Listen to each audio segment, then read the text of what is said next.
మొగిలిగిద్ద పాఠశాలన్నా ఇందులో చదువుకున్నటువంటి మహానుభావుడు బూరుగుల రామకృష్ణారావు గారన్నా మా అందరికీ ఎనలేనటువంటి భక్తి శ్రద్ధలతో కూడినటువంటి గౌరవభావం ఉంది. సరే, దానికి కారణాలు మనం విశ్లేషిస్తే చాలా కారణాలు ఉన్నాయి, పెద్ద పెద్ద కారణాలు. బహుశా ఇప్పుడున్న తరానికి పెద్దగా ఆనాటి సమస్యలు కానీ ఆ సమస్యల పరిష్కారం కోసం ఆయన తీసుకున్నటువంటి విప్లవాత్మకమైనటువంటి నిర్ణయాలు కానీ పెద్దగా తెలిసి ఉండకపోవచ్చు.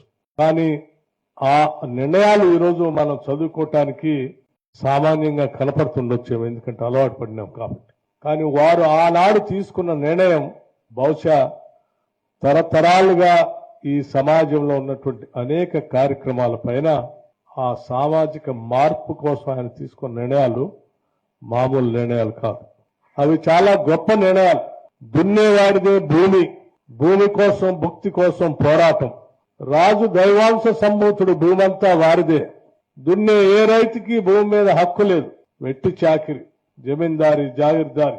అటువంటి పరిస్థితుల్లో హైదరాబాద్ స్టేట్ కాంగ్రెస్ స్థాపకుడుగా ఈ ప్రాంతంలో ఆనాటి ఉమ్మడి మహబూబ్నగర్ జిల్లాలో పుట్టినటువంటి మహానుభావుడు ఒక కుగ్రామంలో పుట్టి ఇక్కడ చదువుకొని అట్లాగే వివిధ ప్రాంతాలకు వెళ్లి చదువుకొని వారు లాయర్గా పట్టా పుచ్చుకున్న తర్వాత కూడా ప్రాక్టీస్ చేస్తూ కూడా చదువుకున్న నాటి నుంచి వారు చూసినటువంటి అనేక సామాజిక అంశాలు ఆయన్ని ఎప్పుడు కూడా వెంటాడుతూనే ఉన్నాయి. ఈ సామాజిక మార్పు తీసుకొని రావటం కోసం నా జీవితం ఉపయోగపడాలని చెప్పి ఆయన తప్పిస్తూనే ఉండేవాడు.